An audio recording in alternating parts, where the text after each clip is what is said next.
Good morning, everybody.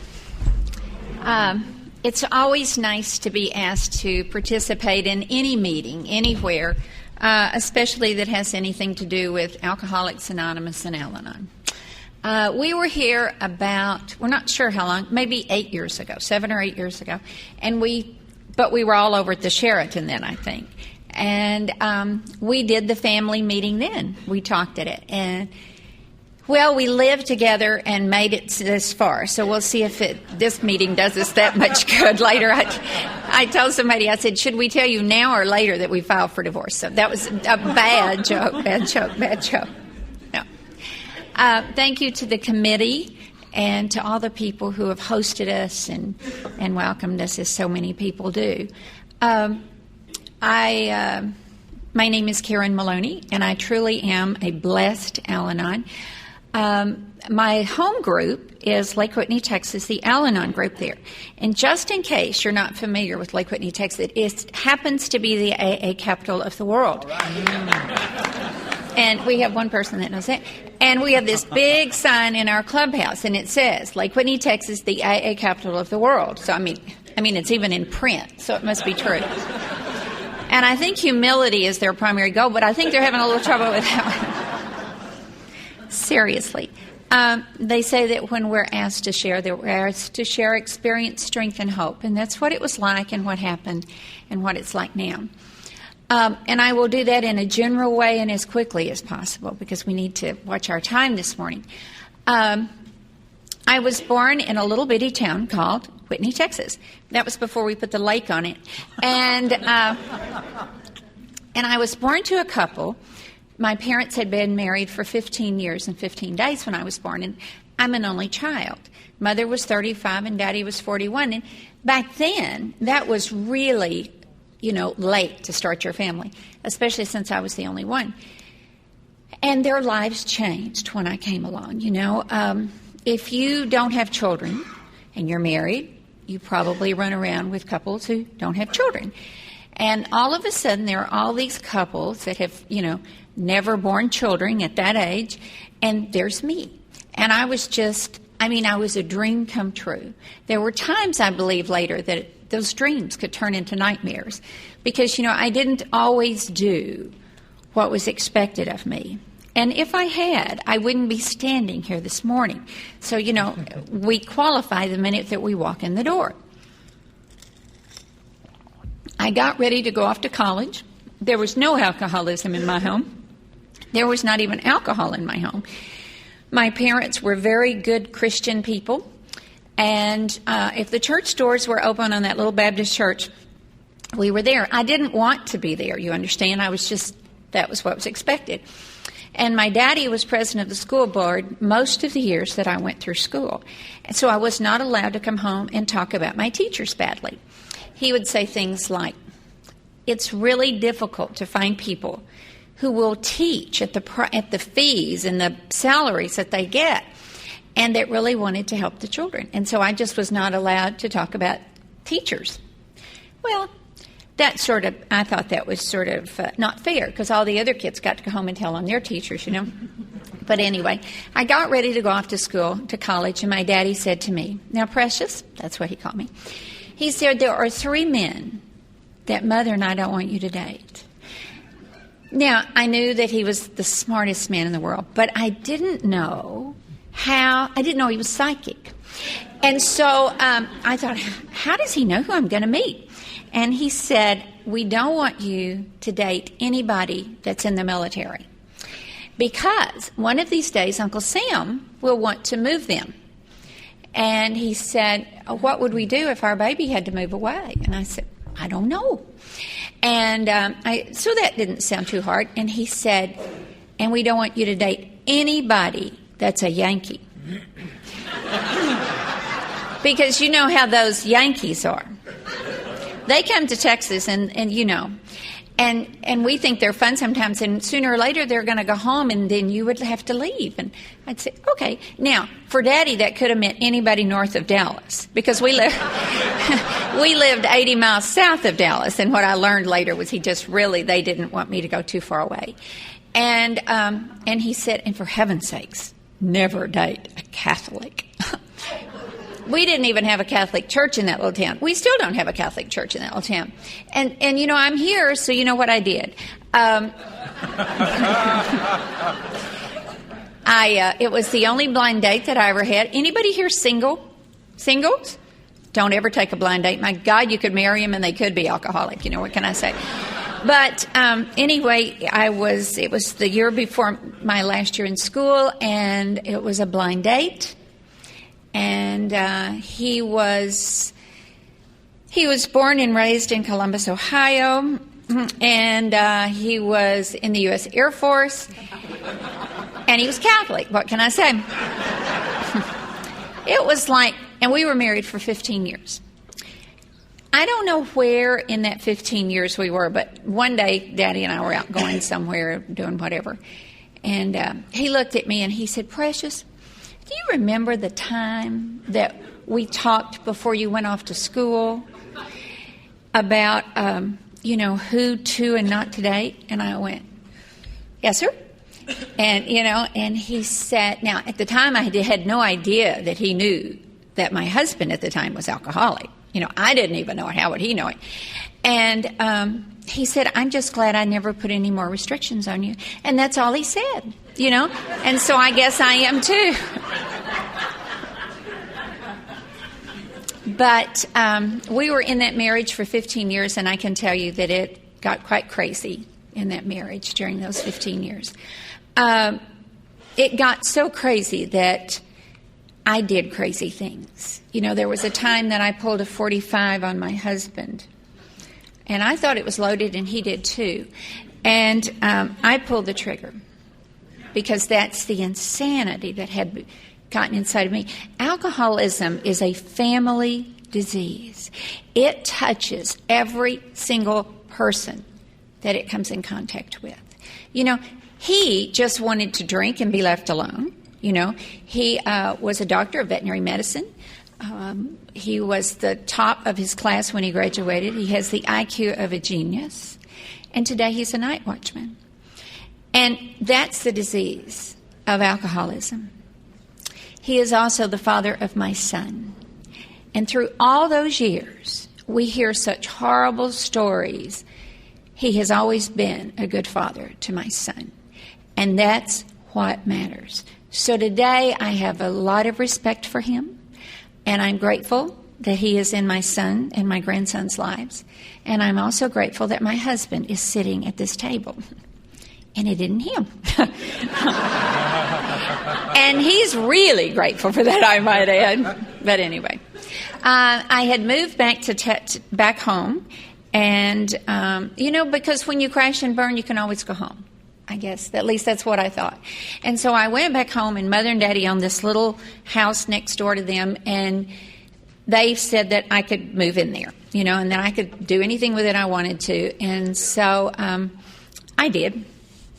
And I was leaving. I wasn't going to be there very long. I was just sort of waiting for school to finish. That's because I had to move my son when my ex-husband and I separated. And so I thought, well, that's going to work okay because we will just live there until school's out. So we did that. And somehow during the year, somebody says to me one day, "Now let me ask you a question. When's the last time you went to a Whitney football game?" And that just wasn't anything I ever wanted to do to begin with. And they said, "Look, it's homecoming weekend. Why don't you come to the football game? You'll get to see a lot of your old friends." And I said, fine. So we did. I showed up. At the halftime, I ran into one of my old friends, Mary Beth, and she said, "Oh, a bunch of the classes are having reunions, and why don't you meet me at front of the newspaper office later? We'll go, and you'll get to see kids you haven't seen in a long time." And I said, fine, that would be nice. I didn't think it was going to be nice, but I was trying to be, just cordial. There wasn't anything in that little hickey town that I ever wanted. I used to say to God, "If you'll just let me get out of here, God, I won't come back." And I was 16 when I left the first time, and I really meant it. I only wanted to come back to see my parents. If I wiggle up here, there is a cord that is going right between where my feet should be, but that's okay. So I keep wiggling, trying to get comfortable on it. Anyway, So I showed up in front of the newspaper office, or I tried to, and there was a street dance going on in Whitney, Texas that night. I didn't know they were having a street dance. I had grown up there, never had a street dance when I was growing up, I thought. And so I said to the guy that was on the corner taking your money, I said, well, I'm going to meet Mary Beth, and I'm not staying. And he said, well, if you decide to stay, you come back and pay. And I said, okay, that sounded fair. And so I ran off and went on, and I found Mary Beth. And in a little bit, I said, it looks like we're going to stay, and I haven't paid, so I need to go and pay. And she said, oh, well, me too. She said, I'm going to go to the car. And she said, I've got some beer in the trunk. And she looked at me, and she said the strangest thing. She said, I don't suppose you'd want one. And I thought that was kind of funny that she said that. And I said, well, why would you say it like that? First of all, I don't want a beer. But why would you say it like that? And she looked at me and she said, well, you never were a whole lot of fun. Well, I thought it was the life of the party. She didn't know me after I left Whitney. But anyway, I said, okay, I'll go walk with you. So we went down and we got her a beer and we started back. And we're walking along, we're just talking. And she said, oh, my heavens. She said, there is one of the nicest human beings you will ever meet. I said, who? She said, Don Maloney. And she said he and his wife had some trouble a couple of years ago. And she said, but, oh, he's just so nice. And she said it was just all so fine and everything is okay and they're just as happy as can be. And I said, well, that's nice. And so we gone up, and he's working with the Chamber of Commerce because he's a member. And they said to him, now, they knew he was in AA, and they said, now, Don, we're gonna put you here because you won't let people go in with a beer bottle, because the bottles could be broken, and then they'd have glass, and they'd have a mess. And so he said, okay. And they thought he could be trusted because he was in AA, I guess.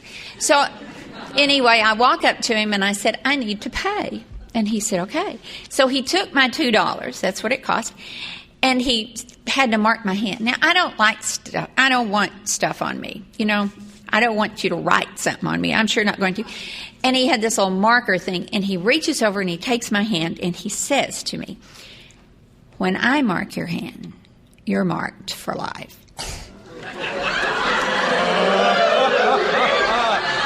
And I thought, sounds like a happily married man to me, doesn't it, you? Well, later, and I walked on, and later he came up, and you know how when you can feel somebody on the back, of your hair, on your neck, and I was talking to somebody, and when I finished, he said, hi, remember me? I'm the guy that marked your hand. I said, yes, I remember you. And he said, well, what are you doing here? And I said, visiting. And he said, no, you don't quite look like you belong in Whitney. And I didn't know if that was a compliment or insult. Sometimes I still don't know. But he said it was a compliment. But anyway, he said, well, what are you doing here? And I said, well, I'm living here temporarily. And he said, well, me too. And I said, oh, okay. And he said, what brought you to Whitney? I said, well, I'm just here temporarily. He said, no. But why are you living in Whitney temporarily? I said, well, first of all, it isn't any of your business. And I said, but if you must know, I just went through a divorce. And he said, me too. And I said, well, Mary Beth said that you were married. And he said, I haven't seen Mary Beth in 2.5 years. Later, she laughed and she said, well, hell, if I'd have known he was single, I dang sure wouldn't have introduced you to him. I'd have took him for myself. But anyway, and so then he says, well, when did you separate? And I said, well, last September. He said, me too. And he said, well, when was your divorce final? Oh, April. It was in April. And he said, well, when was your divorce final? And I said, last September. He said, me too. Well, then he says, why did you get a divorce? Now, it's one thing to go to certain places, but, some people don't really realize that Texas is in the South when it comes to certain things like manners. And that was a personal question. And I said to him, that's a very personal question. And I'm not going to answer it. And he says to me again, why did you get a divorce? He's a really good salesman. That's why he's in the real estate business, I guess. But anyway, he says, why did you do it? And I just didn't know any better. And before I knew what I'd done, I looked at him and I said, I was married to an alcoholic. And he went, me too. And he starts beating on his chest. He starts jumping up and down. Now, this is what I saw. The band stopped. They stopped the music. Everybody in Whitney, Texas turned and looked and said, and they waited to hear what we had to say. Now, nobody stopped the band. Nobody was paying any attention. But you see, I was the kind of person who had to stop going to football games because I thought when they were in that huddle, they were talking about me. And so, you can imagine where I was with that one. And so I looked at him and I said, you were married to an alcoholic woman? I didn't know there was such a thing. He said, no, I am an alcoholic. Oh, Jesus Christ. And I said, you're what? And he said, I turned white as a sheet and started backing up. I was gone. I was out of there. And I said, I don't want any more to do with you. I had enough. And he said to me, but I don't drink. I'm an alcoholic. He said, I don't drink. I'm a member of Alcoholics Anonymous. And oh my God. And I think he yelled it. You could have heard here if you'd have listened. Oh my God, I thought everybody in Whitney's going to know this. My parents were pillars of that little community. It was not a great idea that I'd gotten a divorce to start with. It was certainly not a good idea that I was going to be talking to an alcoholic. I'd already gotten rid of one.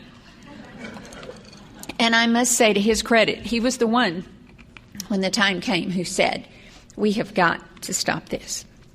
I guess I might still be there plowing through, but thank goodness that somebody in that home had sense enough to say, somebody's going to get hurt, probably him. And, and I'm grateful to him for that today.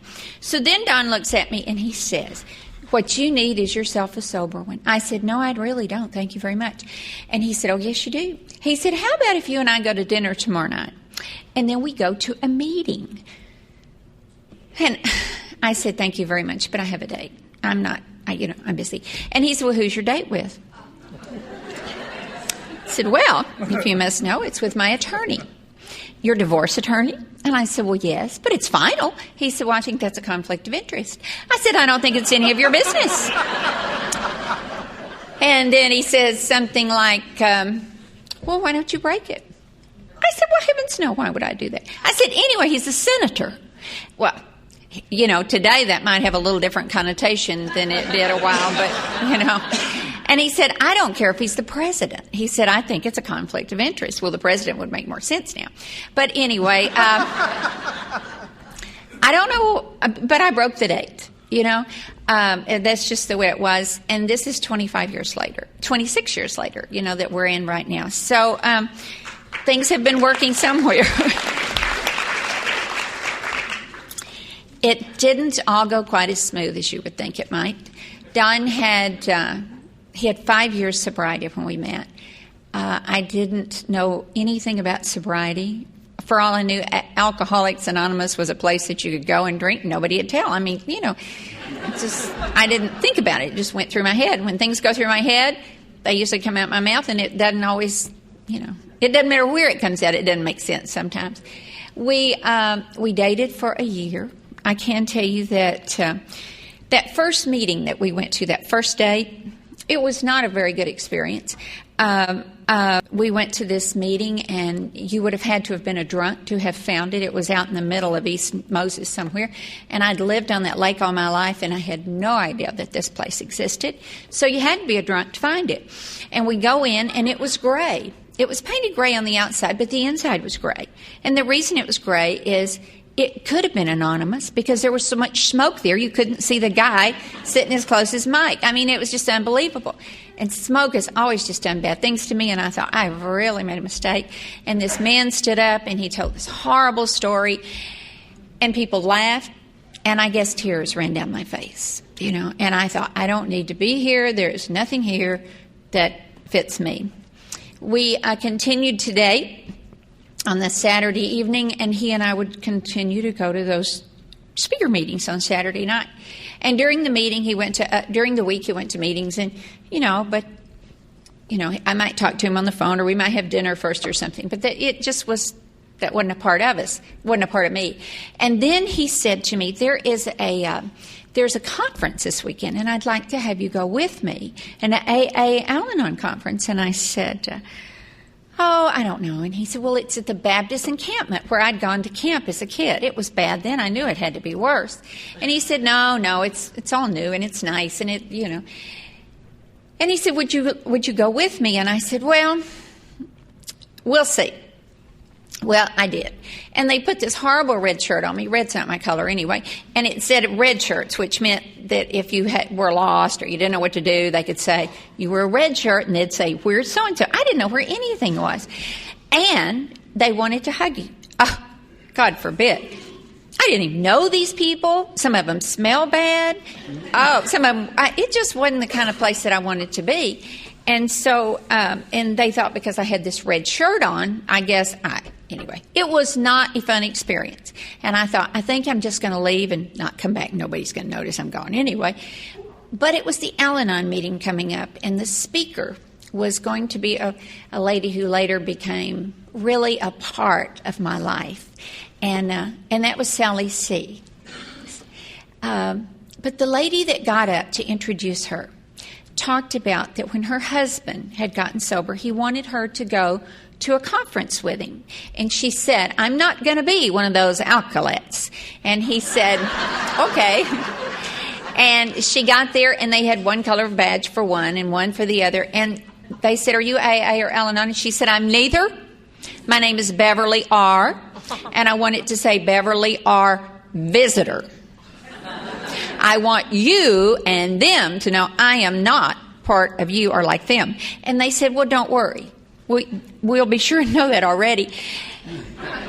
And at the time, I'm sitting on the front row, probably about where Bill is. And Bob and Marcy White are sitting there, and then me, and then Don, and Mike and Gail, and Billy and Jerry. And it just went on down the line. And the lady who became my sponsor reached over, and she tapped me on the knee. And she said, Precious, that's what you are. You're a visitor. And any time you would like to come and see what our program is, we would love to have you. And then Sally stood up and she told my story. She was an only child, and she knew nothing about alcoholism. And she married a man named Keith Carpenter. And she fell in love with an alcoholic. And I had fallen in love with alcoholics too. She told my story, and by the time she finished, they were laughing. And I had no more makeup on. And my lap was almost wet. I mean, she touched me in a way nobody ever had. I thought, who knew my story to tell her, and why would they have all these people come for her to pull me in, I mean, they could have had an altar call, and I'd have gone right up, I mean, it was just, after all, we were already at the Baptist encampment. They were used to altar calls. And on Monday night, I went with Don to a meeting. He was talking in Dallas, and I went with him, and I went to my first Al-Anon meeting. And do you remember when your hand weighed 1,000 pounds, and they said, is there anybody here for their first meeting? And you wanted to raise your hand. You didn't want to, but just something inside of you made you do it.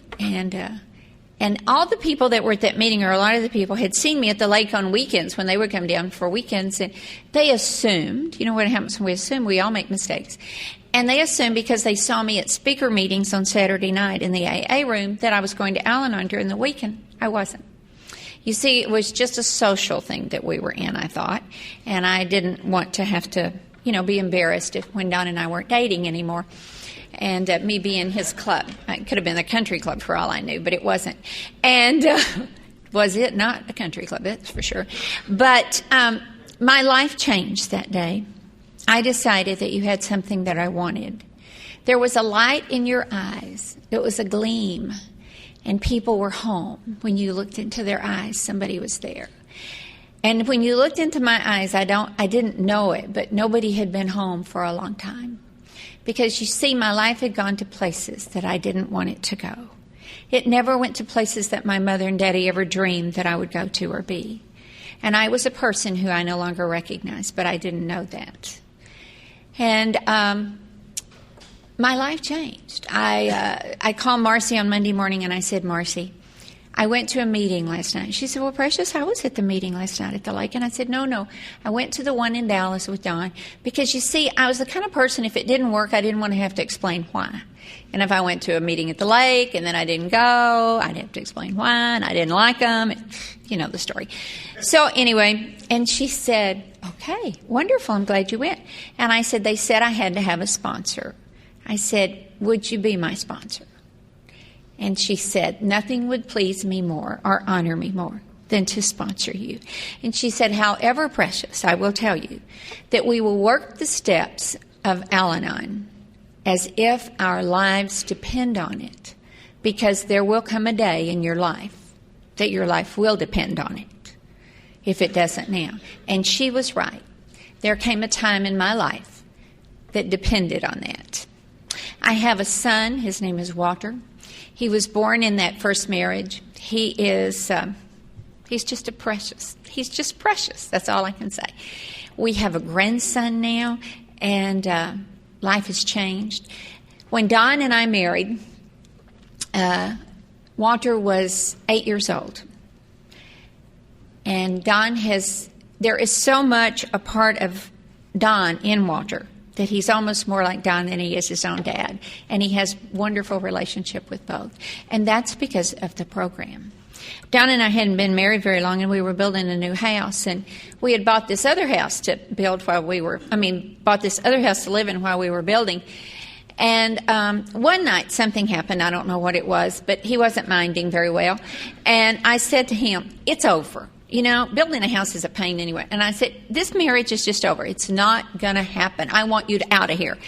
And he said, well, my sponsor told me the last time, my last marriage, that I didn't ever have to leave again, because if I do, they change the locks. And I said, I don't care what he said, out. And he wouldn't leave. I was packing his bags. I had a suitcase, and I was putting his underwear in it. And he said, I'm not going to leave, so you just might as well unpack it, because you're going to have to unpack it in the morning. I said, well, if you're not leaving, I will. So I started putting my things in the suitcase. And about that time, he said one of those sweet things like, where are you going to go, home to your mother? Well, I realized she only lived 4 miles away, and I wasn't going to need underwear. And so I took my keys, and I got in my car, and I sped out of that garage about 1,000 miles an hour, because I have 2 speeds, stop or go real fast. And now, I want you to see this picture. This man's wife has just left him. And, that's a big deal when your wife leaves you. I mean, she's gone forever. She's not coming back. And he's laying there, and he thought, I didn't hear the garage door go down. And we were living in this house that we had bought, and so what was used to be the den next to the garage, we made the master bedroom. So he gets up. Now, if your wife had just left, do you think you would worry about your stupid garage door? But anyway, so he does. So he gets up, and he opens the door, and sure enough, the garage door is up. I didn't take the time to close it as I was flying out. And so he reaches over and he hits the button, and it goes down. And it's going down, and he says it's going to, how garage doors do. But then it hits something, and it's going back up.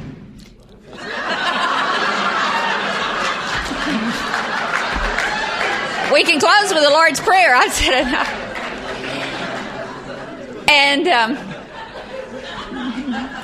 and so it would go down, and it would come back up, and it would go down, and it would come back up. And he thought, well, she left in such a hurry, she probably hit the trash can or something, and it's in there. And so he gets up again, and he pushes it, and he glances out, and I'm at the back of the driveway. I haven't really left yet. I'm just sitting in the driveway, thinking, I suppose. And so he would hit the button, and I'd go, and then he'd punch it. And the power was added. What can I say? That's sort of like our lives were. But, life got better. We did get that new house built, and one morning he started to go to work, and we worked together. We've always worked together. And since very early on. And he was about to leave, and I was telling him how it was that morning. I mean, he wasn't minding. And things weren't quite going the way I thought it should. Now, minding is not a word that I think you all use around here. I mean, the children don't mind probably, but it's nice in Texas if husbands mind. And they don't very often, but anyway. So I was telling him, and he was going to leave, and I said, I'm telling you how the cow ate the cabbage. Now, that is really when you're going to hear it. I mean, that's the end, right? I'm going to tell you how it is, and you're going to listen. And Bob White taught him early on to say, yes, no, and I got to go. And I got to go doesn't mean I'm leaving you, I'm forever, and I'm never coming back like me with a garage door. But it meant he was going on to work. He just had to get out of it before things elevated. And so I'm just right behind him, and back to where you could feel somebody on the back of your neck. And he says that, he was going through the house. And I said, you're not leaving yet. I'm not finished. And he said, I got to go. I'll see you later. And I'm right behind him, and he opens the front door and closes the front door and goes out it. And I open the front door and I'm right behind him. And our garage was detached. And so he was right at the garage and he opens the garage door. And all of a sudden he turns. Now I'm still talking. I know that surprises you, but I'm still talking. And he turns around and he looks at me and he says, "Just look at yourself." I said, and I was in an Al-Anon stance. He says, hands on the hip. And I said, "What do you mean?" And he said, "Just look at yourself. Look what's happened." And I looked down, and all I had on was a pair of pantyhose. It's not worth the trip. Don't go there. Well, I just thought I was going to die. Oh, my God. It's detached, remember? Oh, I thought I didn't, and I just, and I ran back in the house, and oh, my God, I had to get dressed, had to go to work. And of course, we worked together. Sugar would not have melted in my mouth that day. I was so precious. "Oh, can I get you something, honey? Oh, I just love you so much. Oh." And I fixed dinner that night. We don't even eat at our house. We build kitchens because, houses have better resale value if they have a kitchen. But anyway, we didn't use it very often. And I even cooked dinner that night. I mean, and we were sitting there having dinner. And I said to him, "Honey, I am so sorry for this morning. Oh, my God, I'm so embarrassed. Would you please forgive me?" And he said, "I didn't judge you." Oh. 5 or 6 years make such a difference sometimes. Well, he said, "But Precious, it's not me that you need to apologize to." And I went, "Excuse me?" He said, "Our neighbor..." Jack Griffin. And I went, "Yes." He said, "Well, Jack had a heart attack about 6 weeks before because he'd seen a rattlesnake in his front yard." And he said, "Jack was out there watering." And I said, "No." He said, "Oh, yeah." He said, "The last thing I noticed was Jack was going." He said, and he dropped the hose and walked away. Oh, Jesus. Well, we're going to have to sell the house. We're going to have to move out of the community. We're going to have to change our names. Oh, my Lord, this is not going to be. And I thought I'll never be able to face that guy again as long as I live. And all of a sudden it occurred to me that it was Monday. Jack and Marie were never at the lake on Mondays. They were back in the city on Mondays. So then I almost did kill him. I mean, to tell you, then I really had something to say to him, But, that's kind of the way our lives went, But we can look back and we can laugh with those things today. And at the time, they were anything but funny. Anything but funny. I can tell you, by Don having the program of Alcoholics Anonymous, and him working his program, and me having the program of Al-Anon, and me working my program, that today our lives are so fun and exciting sometimes. And, we would not have the marriage that we have today if it were not for our program. I can promise you that. I don't always do the things that he'd like me to do. He doesn't always do the things I'd like him to do. But I can tell you that today there aren't many big deals that come down the path with us. I dated when we started to date, and I joined Al-Anon. To sort of go back to that one, I said to him, "What is it that is in Al-Anon? What's it about?" Well, he didn't know what it was about. He went to AA, and he said, "I don't know." He said, "All I know is that I do know this, that I would not ever consider being in a relationship again that my partner did not have a 12-step recovery program of their own." And I think that's a great thing. And therefore, my job was, if I thought that I wanted this relationship as all, is I needed to go see what they were talking about. Now, I didn't go because I thought I wanted to be in the relationship with Don. I remember him saying to me, not too long after we'd been dating, something about being monogamous and just only dating each other. And he said to me, "I can tell you this. I will never, ever go out with someone else while I'm in a committed relationship to you, behind your back or not tell you." And I thought, isn't that nice? Because I'm so precious. And after all, he could never get any better than me. And